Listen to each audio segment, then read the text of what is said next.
Su pasión y talento le ayudaron a convertirse en una de las mayores estrellas de películas de acción que el mundo ha conocido. También fue uno de los primeros actores en superar la barrera cultural entre Oriente y Occidente.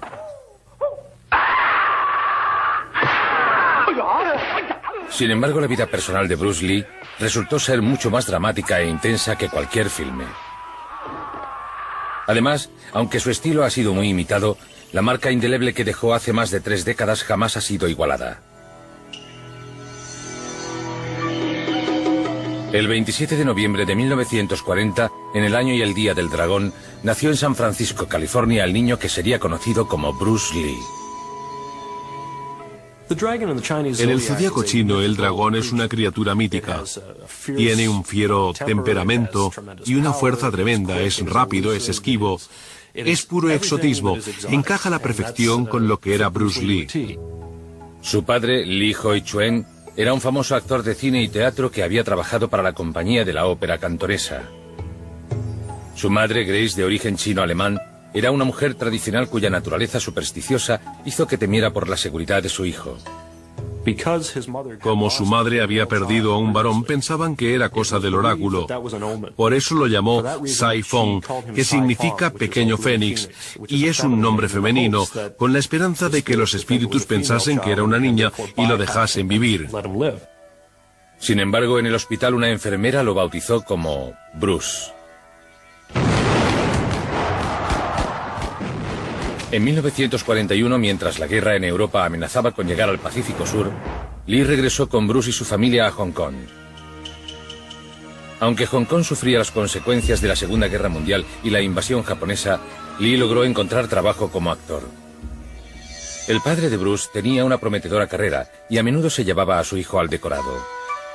A los 6 años, el futuro actor interpretó su primer papel hablado, como podemos ver en estas imágenes de Kid Chun. Here you are, sir. You like that, Shanna? I sure wish I could throw a knife like that. Supongo que ahí fue cuando empezó todo. El director, mi padre, todos decían que tenía talento natural. Wait, you can't go out now. There's police all around. Aún en los primeros años, el niño exhibía el encanto, carisma y el lenguaje corporal que marcarían sus futuras apariciones en la gran pantalla. Si te fijas en sus papeles infantiles, ya hacía el gesto de la nariz. Esa mueca que ponía cuando se enfadaba lo acompañó durante sus papeles de adulto. Ese era Bruce de verdad. Es decir, más tarde dijo que era su forma sincera de expresión. A pesar de ser miope y un tanto enclenque, el joven actor creció para convertirse en un adolescente atractivo, seguro e incluso algo arrogante.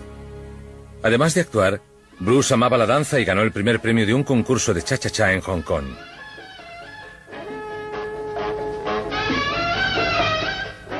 No obstante, para un joven actor y bailarín, el Hong Kong de la posguerra era un lugar duro. Las bandas dominaban las calles y Lee se veía a menudo obligado a enfrentarse a ellas.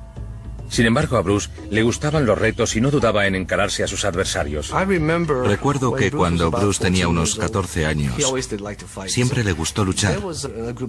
Había un grupo de estudiantes, compañeros de clase, a los que no le caía bien. Un día cuando salió de clase se le tiraron encima y le dieron una paliza. Supongo que entendió la importancia de saber defenderse. En una de tantas peleas, Bruce se enfrentó al hijo de una temida triada. Ante la posibilidad de venganza, los padres lo apuntaron a su primera clase de artes marciales. Bajo la tutela de Jit Man, su maestro y filósofo, Bruce aprendió las artes de la disciplina y el autocontrol. En los primeros años de la adolescencia empezó a practicar Wing Chun Kung Fu, una forma de artes marciales. Su filosofía se centraba en encontrar la fuerza y usarla de manera muy eficaz. Para consternación de sus padres, las peleas callejeras de Bruce no cesaron, y la naturaleza violenta de sus confrontaciones no hacía sino aumentar. En una de sus últimas peleas, mientras se quitaba la chaqueta, el tío con el que se estaba peleando le dio un puñetazo y le puso el ojo morado. Bruce se indignó, corrió tras el tío, le rompió los dientes y el brazo. Llamaron a la policía. El agente de policía vino y nos dijo: perdone, señor Lee, su hijo se pelea mucho en el colegio. Si se mete en una más, tendré que meterlo en la cárcel. Para sacarlo de las crueles calles de Hong Kong, los padres de Lee tomaron la difícil decisión de enviar a su hijo de 18 años a vivir con unos amigos a Estados Unidos.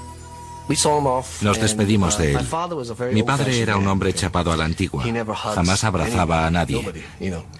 Se dirigió hacia él y lo abrazó. Aquello nos cogió a todos por sorpresa. De vuelta al país que lo vio nacer, Bruce se asentó en Seattle y no tardó en encontrar trabajo en un restaurante chino de un amigo de la familia llamado Ruby Chow. Sin embargo, el joven rebelde estaba destinado a algo más que servir mesas en Chinatown.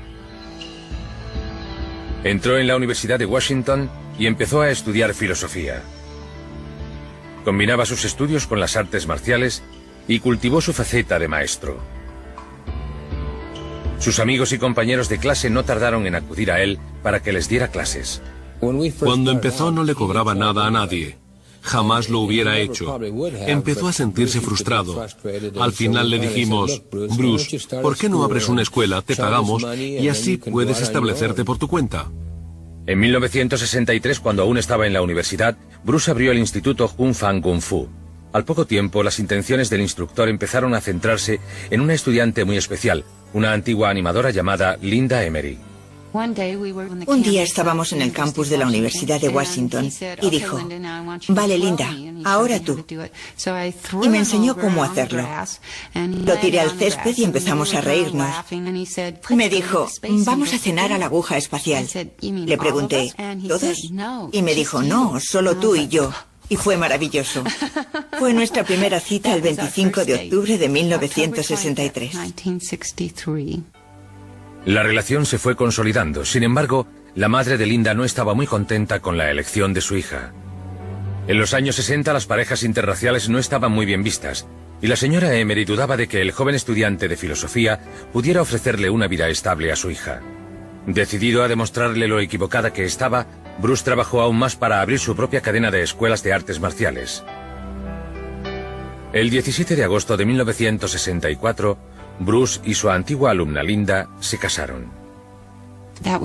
Es una de esas veces en la vida en la que sabes que estás haciendo lo correcto. Era una gran persona, un hombre íntegro, cariñoso y apasionado. Todo iba a salir bien. La pareja se trasladó a Oakland, California, donde Bruce había abierto una segunda escuela de Kung Fu. Allí siguió dando clases a todo el que quisiera aprender.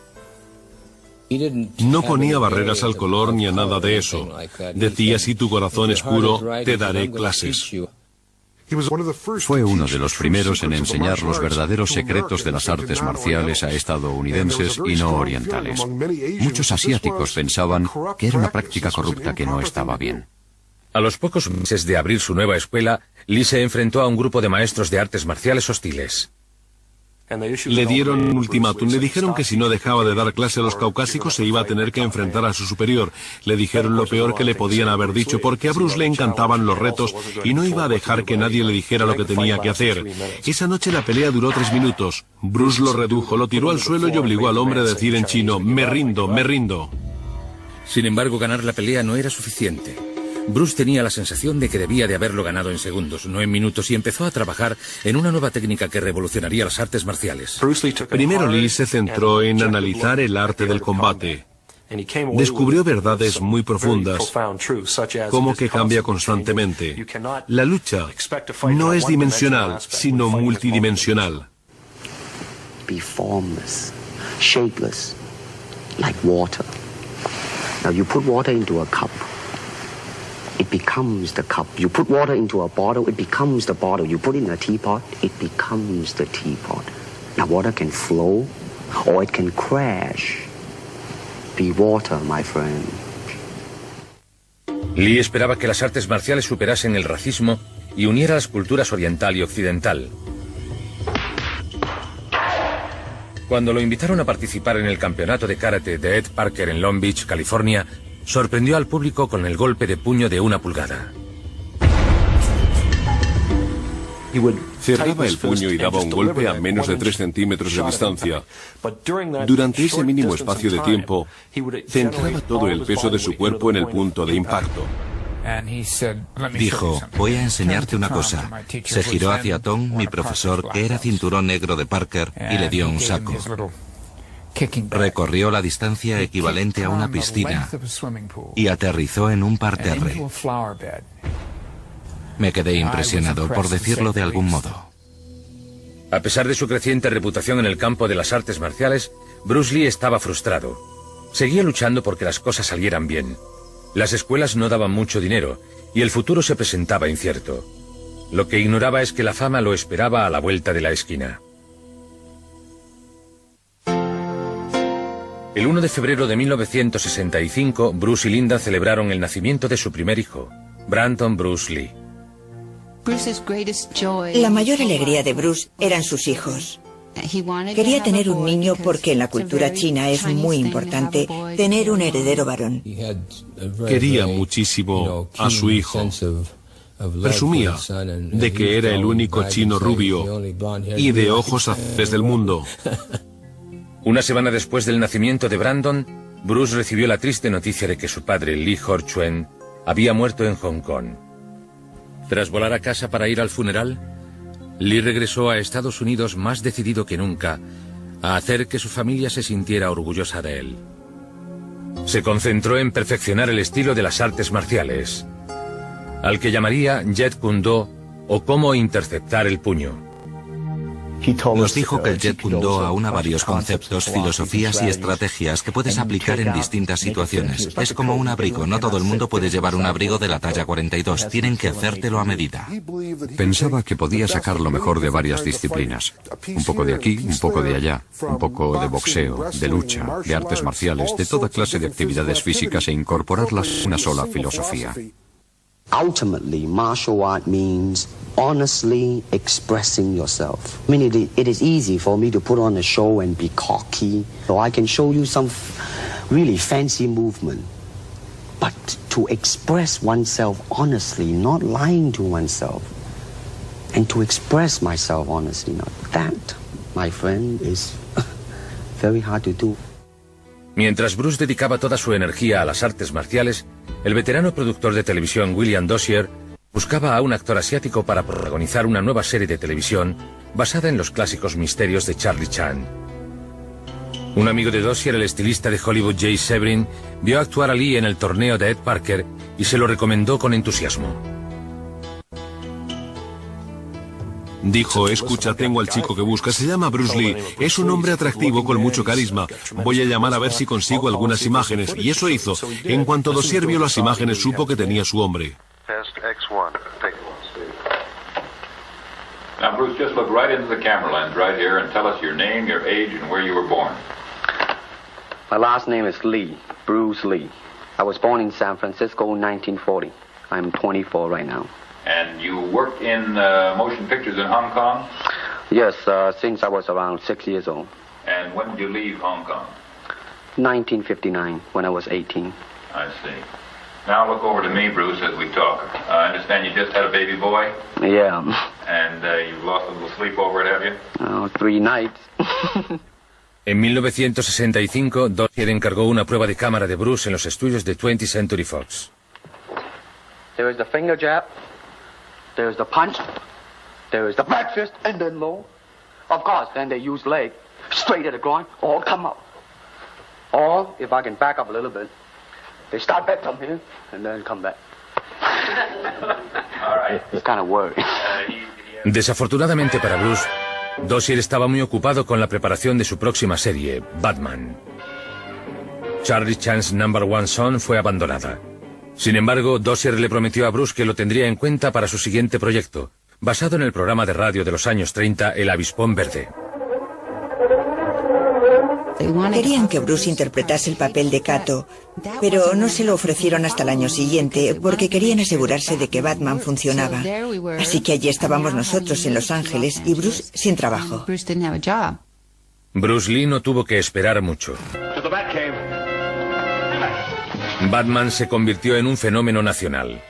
En cuestión de semanas, Dozier empezó a trabajar en El Avispón Verde.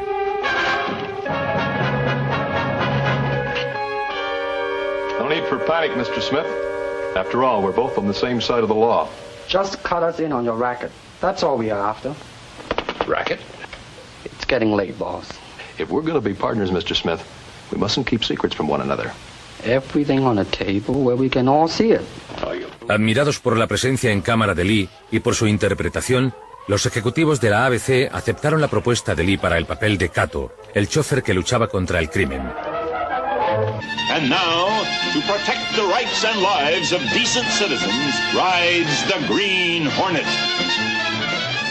Con el estreno de la serie el 9 de septiembre de 1966, Bruce Lee dio el gran salto a la televisión y a la fama.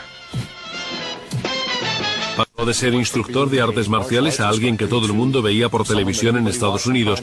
Nadie había visto algo semejante. Al poco tiempo, Bruce recibía tantas cartas de los fans como cualquier otra estrella. En el papel del millonario editor de un periódico llamado Britt Reed, alias El Avispón Verde, encontramos a un guapo y elegante Van Williams.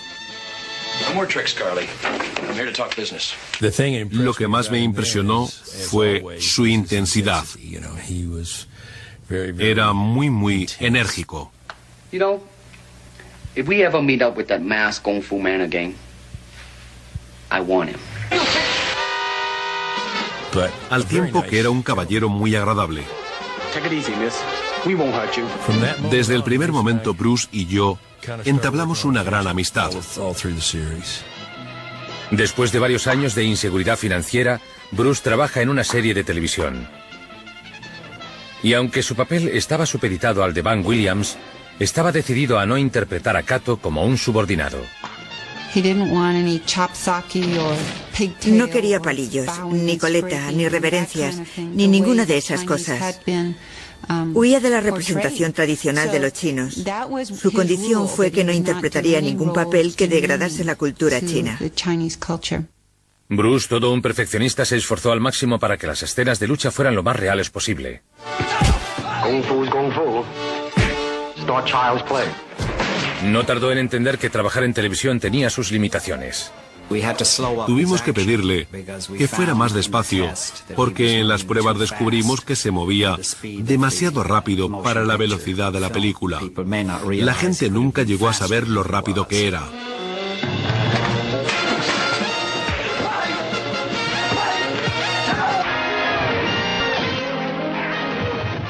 Sin ser tan afectado ni colorista como sus homólogos con capa,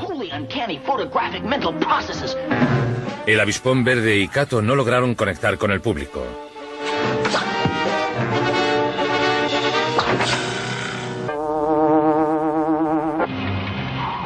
En un esfuerzo desesperado por salvar la serie, Dozier y la ABC idearon un enfrentamiento entre Batman y Robin y El Avispón Verde y Cato. No Batmobile. Good. We can get some work done first, and fast. En el guión original se peleaba con Robin y perdía. Bruce se subía por las paredes. No pienso pelearme con Robin y perder. Burt le había dicho a todo el mundo que era cinturón negro, que era un tío fuerte y demás, y Bruce lo sabía. Con lo cual iba a jugar con él al juego de la tortura china. Le iba soltando palabras.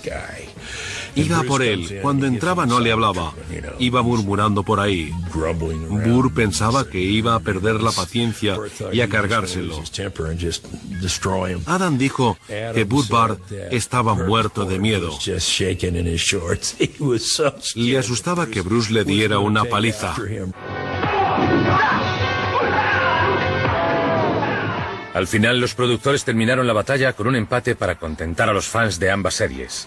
None too smart for a smart crime fighter.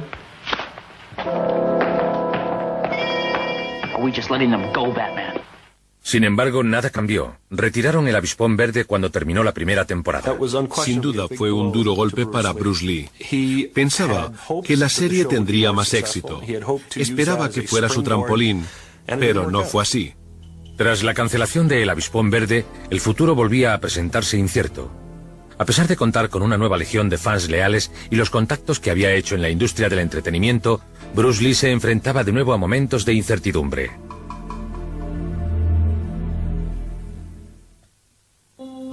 Bruce, a sus 27 años, esperaba que el Avispón Verde le hubiera abierto las puertas de la fama. Sin embargo, le sirvió para encontrar papeles esporádicos en series como Here Comes the Brides. I did not meet the ship because I refused to marry a woman I've never seen. Lin Sun, decision not yours. The society arranges all marriages. I am no longer a part of the society. I resigned. Perhaps you wish to speak to Chi Pei. You could explain your reasonings to him. I will explain nothing to Chi Pei. Now I am no longer a member of the society. Is that understood? Ante la imposibilidad de encontrar trabajo como actor, se ofreció como coordinador de lucha de películas como La Mansión de los Siete Placeres, protagonizada por Dean Martin. En aquella época era muy difícil entrar en Hollywood. Había una barrera racial que evitaba que se integrase en la sociedad hollywoodiense. Frustrado y con la responsabilidad de una familia, Bruce recurrió a su amigo, el productor de El Avispón Verde, Charles Fitzsimmons, en busca de consejo. Y le dije, bueno, espera un momento, Bruce. Tengo una idea. ¿Qué te parece si le das clases a la gente en su casa? Y así no tienes que tener un estudio. Le expliqué que todos los hombres de la industria del cine de mediana edad serían potenciales clientes. Bruce se convirtió en el entrenador de artes marciales de moda en Hollywood, y entre sus alumnos se encontraban James Coburn, Steve McQueen y la leyenda del baloncesto Kareem Abdul-Jabbar. No era como los demás instructores de artes marciales, que tienden a ser serios y severos. Era muy normal, muy estadounidense. Durante los entrenamientos buscaba aprovechar el tiempo al máximo. Tenías que haber hecho los deberes y estar listo para entrenar. Sin embargo, de entre todos sus alumnos, su preferido era su hijo Brandon. Brandon era un niño muy activo y no podía parar quieto. En cuanto aprendió a caminar, Bruce le enseñó a dar patadas, puñetazos y esas cosas. Brandon tenía mucha energía, igual que su padre. Bruce estaba tan orgulloso de su hijo como de su hija Shannon, que nació el 19 de abril de 1969. Brandon era muy masculino y Shannon era toda una señorita. A Bruce se le caía la baba. Era la nena de papá. Cuando nació Shannon fue como si hubiera llegado un ángel a casa. Es gracioso. Supongo que aunque sea Bruce Lee, para ti es tu padre. No éramos la clase de niños que iban por ahí diciendo, mi padre es Bruce Lee y puede darte una paliza al tuyo. Aunque estoy convencida de que sería así en la mayoría de los casos. A pesar de lo que pudieran pensar sus hijos, Bruce no era invencible. Una mañana de 1970, mientras hacía pesas, se lesionó un nervio de la espalda y no pudo entrenar durante 6 meses. Frustrado, dedicó toda su energía a refinar su filosofía del Jeet Kune Do y empezó a escribir intensivamente sobre todos los aspectos del combate de las artes marciales. Los médicos le comunicaron a Bruce las malas noticias. Le dijeron que jamás podría volver a hacer artes marciales. Decidido a demostrarles que se equivocaban, cuando se recuperó se sometió a un programa de entrenamiento exhaustivo diario. Lo que hizo fue volver a convertir un escollo en un peldaño en su camino hacia el éxito. Quería ver cuáles eran las limitaciones y las capacidades del cuerpo humano. Daba 2000 puñetazos al día, 1000 patadas, corría 5 kilómetros al día y montaba en bici 24 kilómetros. Lo hacía todo para ver de qué era capaz el cuerpo humano.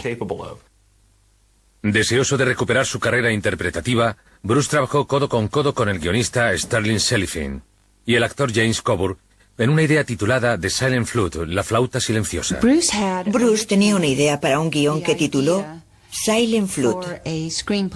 Warner Brothers estaba interesada. Era la película que iba a introducir a Bruce en Hollywood. Durante varios años nos aferramos a esa idea. Para Bruce fue una gran decepción ver que la cinta jamás llegó a rodarse. Aunque seguía dando clases, Bruce sentía que Hollywood le había dado la espalda como actor. Viajó a Hong Kong para buscar trabajo, promocionarse y hablar con los cineastas asiáticos. Ran Rancha era el director asiático más importante del momento. Desafortunadamente ofrecía un sueldo estándar. Pagaba a sus actores el equivalente a $200 de la época a la semana durante 7 años. No era exactamente lo que buscaba Bruce, así que declinó la oferta amablemente. De vuelta en Hollywood en 1971, Bruce colaboró con Sterling Saliffin en el guión para la popular serie de televisión Long Street. Bruce interpretó el papel de un maestro de artes marciales en un episodio y fue tan bien recibido por los productores que le ofrecieron un papel fijo. Sin embargo, la fama de Bruce en Asia había cambiado. En su viaje de vuelta a Hong Kong descubrió para su sorpresa que El Avispón Verde era una serie de éxito. Los fans asiáticos lo llamaban el programa de Kato. Cuando llegó había miles de personas esperándolo en el aeropuerto. No podía andar por la calle sin que lo acosasen. Supongo que sería como si Tom Cruise se pasease por ahí. Como resultado de su nueva fama, a Bruce le ofrecieron protagonizar una película del productor del momento, Raymond Chow. Bruce dijo que le encantaría volver a Hong Kong a rodar películas. Le llamé por teléfono y hablamos largo y tendido. Luego firmamos un contrato por 3 películas. Volvió y el resto. Karate a muerte en Bangkok. Introducing Bruce Lee. Every limb of his body is a lethal weapon against men. With savage beasts. El público de Hong Kong es famoso por ser muy expresivo. Si no les gusta la cinta, llegan incluso a rajar los asientos del cine. Nosotros estábamos allí sentados. La gente estaba en silencio. Y por un segundo pensó, madre mía, no les gusta. El público estaba atónito. Cuando terminó el film, se pusieron a aplaudir como locos. Karate a muerte en Bangkok rompió todos los récords asiáticos de taquilla. De repente Bruce Lee era una estrella internacional en ciernes. Pero en vez de asumir su nuevo estatus, trabajó aún más duro. En 1972, en su siguiente película para Raymond Chow, Furia Oriental, Lee introdujo el nunchaku, un arma jamás vista en una cinta de artes marciales. De nuevo la película rompió récords de taquilla. No obstante, el éxito tiene muchas caras, y una de ellas era la del productor Run Run Cha. Con la esperanza de robarle a Bruce a Raymond Chow, le ofreció un cheque en blanco por sus servicios. Sin embargo, Bruce se mantuvo leal a Raymond Chow. Le propuso colaborar en una serie de películas. Era una oferta que Chow no podía ni decidió rechazar. Gozaba de prestigio profesional y de seguridad financiera. Lee había logrado conquistar Asia. Pero su meta real se le había escapado. Bruce Lee quería conquistar el mundo. En Hollywood los viejos hábitos perduraban. Y a pesar de su fama internacional, Bruce Lee seguía siendo objeto de los prejuicios locales. Es muy difícil convencer a la gente que da la luz verde a los proyectos de que un héroe asiático puede atraer al público. They think that business-wise it's a risk. And I don't blame them. In the same way it's like in Hong Kong, if a foreigner come and became a star, if I were the man with the money, I probably would have my own worry of whether or not the acceptance would be there. But that's all right, because if you honestly express yourself, it doesn't matter. Bruce Lee, antes de irse a Hong Kong, estaba trabajando con Warner Brothers y Fred Weintraub en el desarrollo de una idea para una serie de televisión inspirada en el viejo oeste. Se iba a titular The Warrior, el guerrero. Más tarde le cambiaron el título por Kung Fu. Al parecer jamás lo consideraron para el protagonista porque según ellos era demasiado chino. Al final le dieron el papel a un actor caucásico, David Carradine, al que maquillaban para que pareciera medio chino. Enfadado por lo que él consideraba el racismo de Hollywood, Bruce dedicó su atención y energía a su asociación con Raymond Chow. Bruce se mostró muy interesado en todos los aspectos del rodaje en El Avispón Verde y ahora supervisaba todos los aspectos de una nueva película, El Furor del Dragón. It's Lee, unleashed.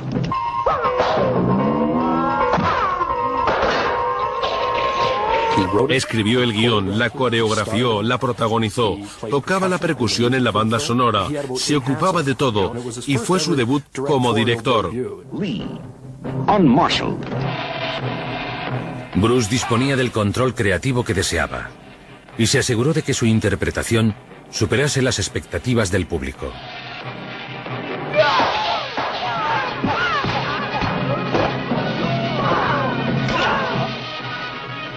Una de las escenas más espectaculares de la película es esta escena de lucha entre Lee y su antiguo alumno Chuck Norris.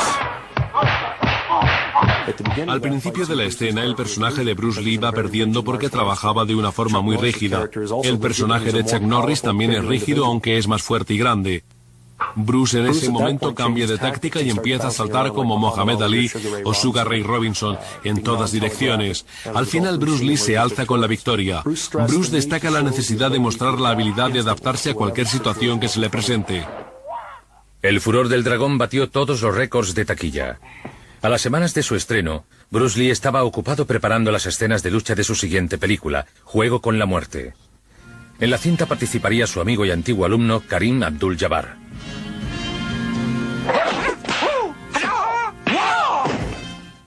Me quedé estupefacto. Es algo con lo que había soñado, pero jamás habíamos conseguido que nadie nos diera luz verde. Fue una gran experiencia. Sin embargo, antes de que terminase el rodaje de Juego con la Muerte, Bruce recibió la llamada de Hollywood que llevaba toda la vida esperando. Le ofrecieron su primer papel protagonista en una película estadounidense titulada Operación Dragón. Sería una gran producción de alto presupuesto de acción y artes marciales, además de la confirmación de los años de dedicación de Bruce a su arte. Ahora más que nunca Bruce Lee se había convertido en el artista marcial número 1 del mundo, tanto dentro como fuera de la pantalla. Había un chaval sentado en un muro que cuestionaba si era un actor o de verdad podía hacer lo que hacía en la gran pantalla. Bruce se dirigió hacia él, le dio un golpe y al niño le sangraba la nariz. Levantó las manos y ahí terminó todo. A sus ojos era como Billy el niño. La gente intentaba darle golpes cuando lo veía por la calle, pero Bruce utilizaba todo su sentido común y jugueteaba con ellos. De hecho, corregía sus movimientos con una rápida maniobra. Aunque Bruce estaba muy en forma y en su mejor momento, había algo que no iba bien. Estaba entrenando para algo que jamás llegaría. Una lucha que jamás se celebraría, pero Bruce trabajaba 7 días a la semana.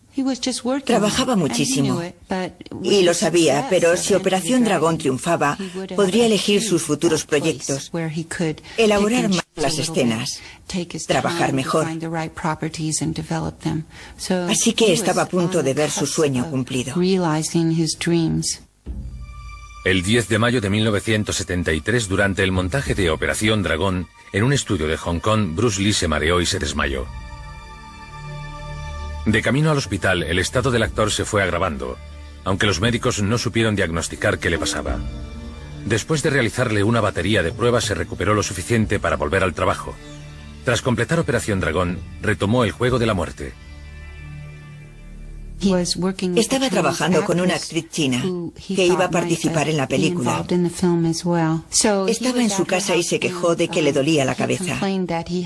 Ella le dio una pastilla que se llamaba Ecuviciac. Él fue a otra habitación y se tumbó. Pero cuando un par de horas después no pudo despertarlo, la actriz Betty Tim Pei llamó a Raymond Chow. Sonó el teléfono y me dijo, no sé qué pasa, pero no puedo despertar a Bruce. ¿Por qué no vienes? Fui corriendo a casa de Betty. Bruce estaba muy pálido. Raymond Chow me llamó y me dijo que debía ir al hospital. Cogí un taxi y recuerdo que era incapaz de preguntar si había muerto. Dije, ¿está vivo? Y me dijeron, no. El 20 de julio de 1973, a los 32 años, moría Bruce Lee, el maestro de las artes marciales.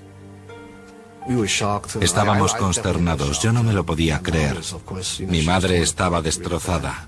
Además, estaba muy orgullosa de Bruce. Era un hombre en su mejor momento. y en un día se nos fue. No fue un accidente de coche, ni por una causa externa, ni sufrió enfermedad alguna. La gente necesitaba encontrar un motivo. A medida que la noticia de su muerte se extendía, también lo hacían los rumores de que su muerte no había sido accidental. Algunos se preguntaban, ¿lo habrán asesinado? Otros especulaban con la idea de que se hubiera convertido en el objetivo vengativo de las bandas de Hong Kong, o que había muerto por una maldición que le habían impuesto los maestros asiáticos de artes marciales, aún enfadados por haber revelado sus secretos a los occidentales. Los rumores de la maldición y todo lo demás no eran más que rumores, porque no había pruebas de nada. Es decir, cuando alguien muere puedes decir prácticamente cualquier cosa. Puedes decir que fue incluso obra de los gremlins. Hay tantas pruebas de que fueron los gremlins como de la maldición. La autopsia reveló que la causa de la muerte de Lee fue un edema cerebral, una reacción alérgica a la pastilla que había tomado para paliar el dolor de cabeza. Las pruebas médicas estaban claras. Fue un desafortunado accidente. Nada más. En cuestión de días, más de 20.000 dolientes se lanzaron a las calles de Hong Kong para darle su último adiós a la estrella caída. Después de la ceremonia, trasladaron su cuerpo a Seattle, donde Bruce y su mujer se conocieron y enamoraron. Entre los asistentes a su funeral estaba James Coburn y Steve McQueen, que portaron su féretro. A la edad de 32 años, Bruce dejaba esposa, 2 hijos y un gran legado al mundo del entretenimiento y de las artes marciales. Irónicamente, fue la película en la que no apareció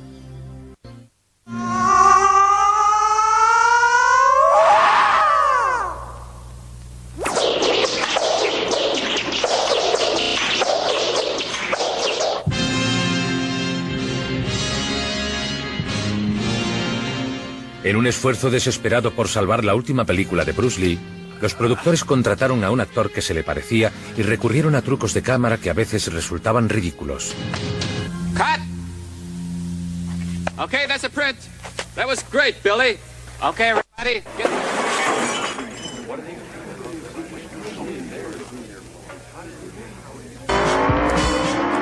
Sin embargo, ni siquiera los trucos evitaron que Juego con la Muerte fuera un gran éxito financiero.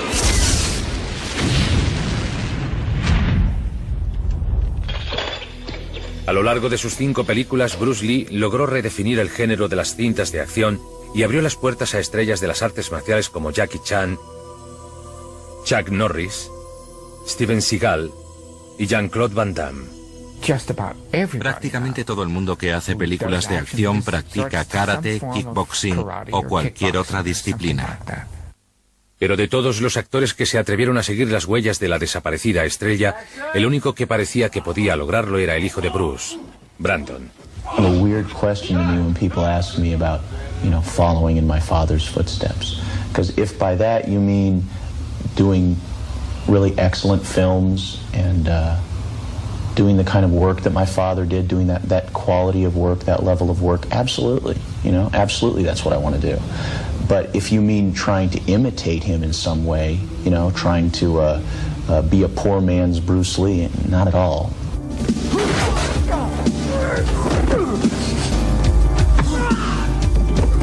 I started learning martial arts with my dad right about the time I could walk.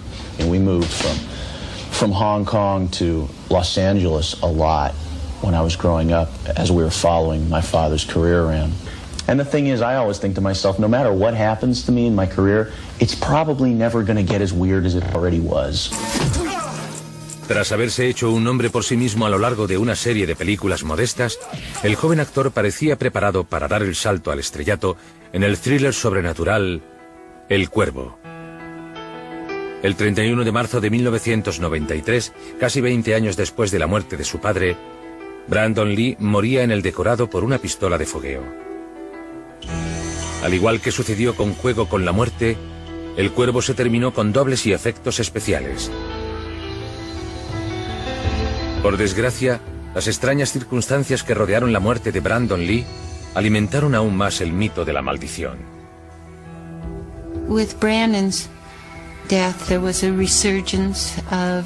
Con la muerte de Brandon, resurgieron los rumores de la muerte de Bruce. Hicieron una especie de refrito público. Intentaban relacionar las muertes de Bruce y Brandon.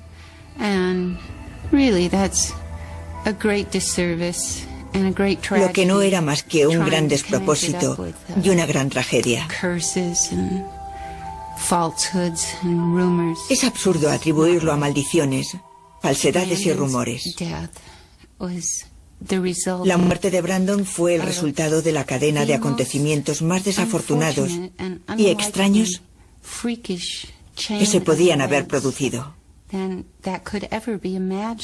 En cierto modo, me alegro de que Bruce no esté aquí para ver lo que le pasó a Brandon, porque lo hubiera destrozado, como a todos nosotros.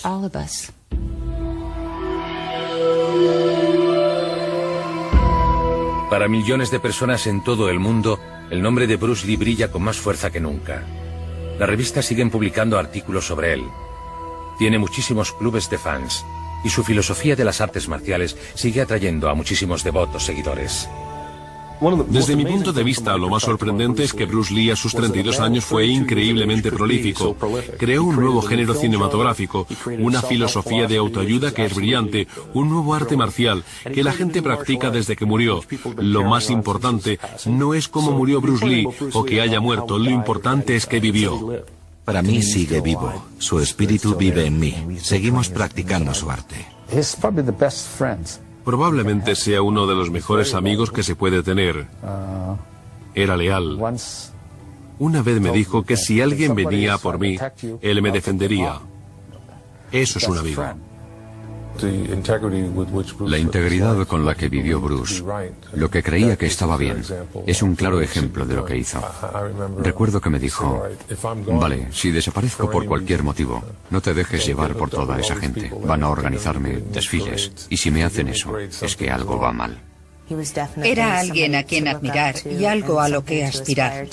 Tenía una gran pasión por la vida. Yo me esfuerzo por tener esa misma pasión. Si pudiera retroceder en el tiempo y volver a hacer lo mismo, le haría muchas preguntas y habría aprendido mucho más. Sin duda fue un regalo para todos. Un camino que seguir. Unos pasos que seguir para encontrar nuestra dirección y nuestro camino. Esa era su lección. Be formless, shapeless, like water. Be water, my friend.